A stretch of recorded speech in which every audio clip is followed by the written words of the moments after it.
먼저 잘한 뉴스, 못한 뉴스 코너인데요. 강혜원 시청자 평가원과 송태엽 YTN 해설위원 실장 나와 있습니다. 안녕하세요. 네, 안녕하세요. 자, 이번 주 잘한 뉴스로 병무청 입영 대상자 관리 실태 보도를 꼽아주셨고 또 못한 뉴스로는 안희정 전 지사 유죄 판결 보도를 꼽아주셨는데 어떤 의견이신가요? 네, 이번 주 잘한 뉴스로는 YTN 기획 이슈팀의 병무청 입영 대상자 관리 실태 보도를 뽑았습니다.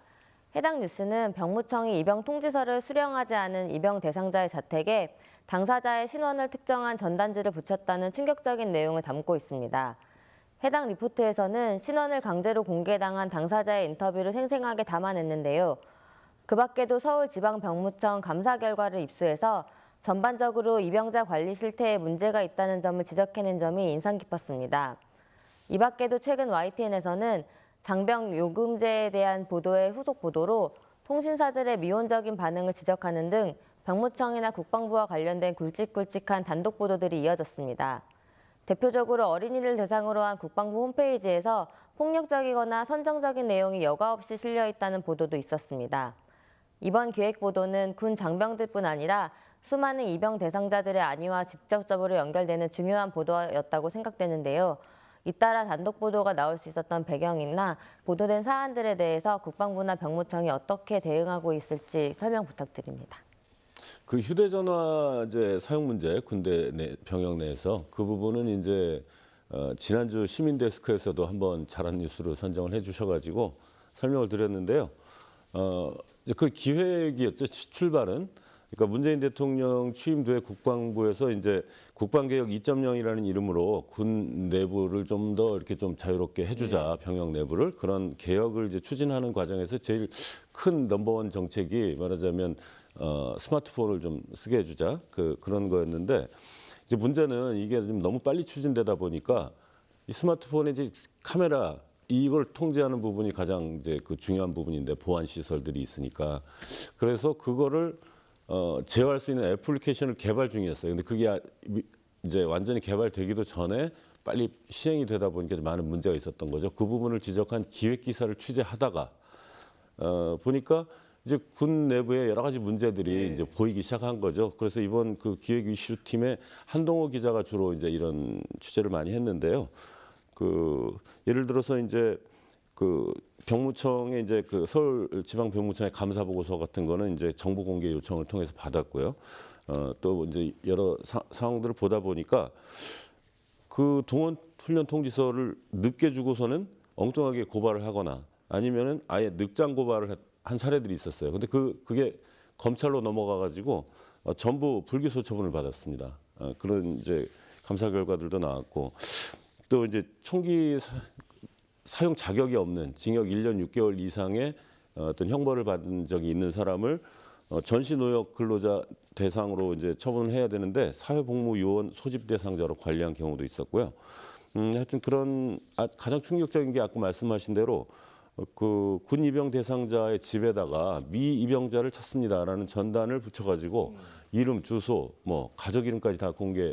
그래서 요즘 그 정보 공개, 불법 정보 공개 에 이제 딱 걸리는 그런 경우가 된 거죠. 그래서 이제 피해자가 저희하고 연결이 돼서 이제 인터뷰를 생생하게 보내드릴 수 있었고요. 또 뭐 어린이 국방부라는 그 사이트도 있는데 군 홍보를 위해서 만든 건데 이거는 어린이들이 봐서는 안 될 뭐 예를 들면은 뭐 군인 장병이 여자친구에게 뭐 모텔을 가자고 하다가 맞는 내용인가 하면은 그래서 이게 좀 상당히 좀 문제가 있었죠. 그래가지고 YTN 보도 직후에 어린이 국방부 사이트를 이제 임시로 폐쇄하고요. 국방부의 콘텐츠를 대대적으로 검수를 해가지고 다시 홈페이지를 열겠다 이렇게 밝혔고요. 아까 말씀드린 그 무단 정보 공개 이 부분은 당사자와 지금 소송 중이라면서 감사 결과는 뭐 잘못한 거니까 다 시정했지만은 미입영자 전단에 대해서는 이제 그 상황이 불법은 아니었다라면서 이제 당사자와 소송 중이라고 밝혀왔습니다. 예, 알겠습니다. 자, 지난주 이어서 잘한 뉴스로 군과 관련된 보도를 연속으로 뽑아주셨는데 이와 관련해 송태엽 해설위원 실장의 설명 잘 들었습니다. 그리고 이번 주 아쉬운 뉴스로 이 안희정 전 지사 유죄 판결과 관련된 보도를 꼽아주셨는데 어떤 내용인가요? 네, 이번 주 아쉬운 뉴스로는 안희정 전 지사 유죄 판결 보도를 뽑았습니다. 지난주 2심 판결을 받은 안 전 지사는 무죄 판결을 받았던 1심과 달리 3년 6개월형을 선고받고 법정 구속된 바 있습니다. 관련 보도에서는 1심 판결과 결과가 뒤집어진 배경을 자세하게 짚었는데요. 보도 과정에서 몇 가지 아쉬운 지점들이 있었기 때문에 이번 주 못한 뉴스로 뽑게 되었습니다. 첫 번째로 아쉬운 점은 리포트 제목에 관련된 점인데요.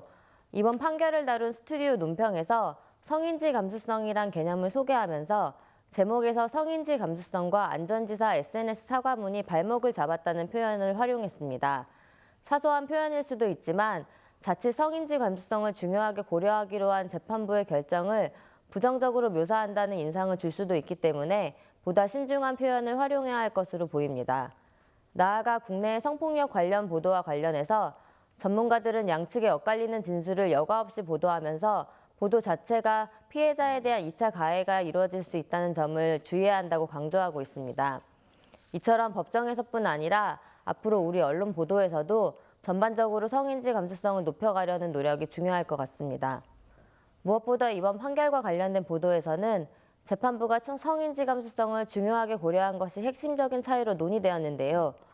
근본적인 사회 변화를 위해서라면 법정에서뿐 아니라 일상생활에서도 이러한 성인지 감수성이 무엇인지 이해하려는 노력이 함께 이루어져야 할 것 같습니다.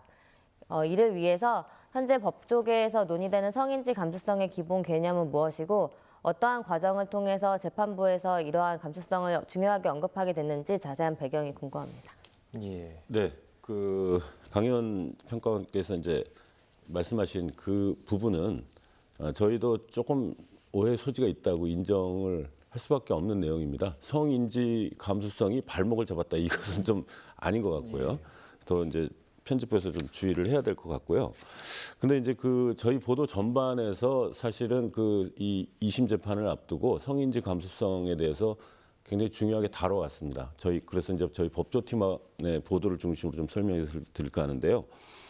그 저희 법조팀이 이제 2심 공판이 시작되기 한참 전인 지난해 이제 11월부터 이 성인지 감수성에 대해서 이제 보도를 하기 시작했거든요.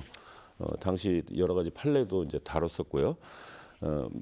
아까 말씀하신 대로 성인지 감수성이란 민감성이죠. 말하자면 일상생활 속에서 어떤 그 성차별적 요소를 남녀 불문하고 이렇게 감지해낼 수 있는 그런 민감성을 이제 말하는 거죠. 그런데 이제 이 부분들은 사실 그 어떤 딱 정해진 개념으로만 설명할 수는 없어요. 사례들이 다 다르고 사람 간의 관계가 다르고 그래서 중요한 것은 이제 판례가 확립되는 것일 텐데요. 이 판례가 대법원 판결로 처음 적용된 게 작년 4월입니다. 작년 어떤 대학교에서 뭐 여학생들을 상대로 뭐 성적인 농담을 하거나 또 불필요한 접촉을 한 교수가 한 분이 계셨는데 그분이 이제 해고가 됐어요. 해고가 됐는데 1심에서는 해임이 정당하다고 이제 판결을 했어요. 근데 2심이 어떻게 했냐면은 피해자들이 신고를 주저하고 또 그렇게 말하자면 피해자다움이 부족하다는 그런 얘기였던 거죠. 그래서 해임은 부당하다 이렇게 판결을 했습니다. 그런데 대법원에서는 최종적으로 우리 성인지 감수성의 관점에서 봐야 된다 이 사건을 그렇게 얘기를 했죠. 또 우리 사회는 이제 가해자 중심적인 문화에서 성범죄 피해자, 특히 사제지간이라는 특수성에 비추어서 피해자는 2차 피해에 대한 불안감이나 두려움으로 인해서 피해를 당한 후에도 가해자와 이 종전 관계를 유지하는 경우도 있고 또 피해 사실을 즉시 신고하지 못하고 있다가 다른 피해자 등 제3자가 문제를 제기한 것을 계기로 비로소 이제 신고하는 경우도 있고 그렇다는 등의 이유를 들어서 이제 해임이 정당하다 이렇게 판결을 했죠. 그래서 이제 그때부터 다른 여러 재판부에서 성인지 감수성을 판결의 그 논거로 사용하기 시작한 경우가 이제 많아졌습니다. 그래서 안 지사의 경우도 이제 뭐 이번 재판부는 수행비서였던 김모 씨의 진술이 대부분 일관되고 모순이 없다고 받아들였고요. 이른바 그 피해자다움에 대한 재판부 이제 판단은 무슨 순두부 식당을 알아보거나 그 메시지 보낼 때 이모티콘 사용한 점 등이 피해자처럼 보이지 않는다라고 주장을 했지만은 이것은 정형화된 피해자에 대한 편협한 관점이다. 이렇게 이제 꼬집었죠. 그래서 어쨌든 이런 그 성인지 감수성 부분이 앞으로 이제 판례들이 많이 들어가야 될 텐데 이번 그 사건은 특히 이제 그 성폭행 사건은 피해자의 진술이 유일한 증거가 되는 경우가 굉장히 많죠. 그래서 앞으로 이제 그 성인지 감수성 이 개념이 많은 재판에 논거로 사용될 걸로 그렇게 예상이 됩니다. 예, 알겠습니다. 네, 오늘 두 분 말씀 잘 들었습니다. 지금까지 YTN 보도 가운데 잘한 뉴스와 못한 뉴스에 대해서 이야기 나눠봤습니다. 강희원 시청자 평가원과 송태엽 YTN 해설위원 실장과 함께했습니다. 고맙습니다.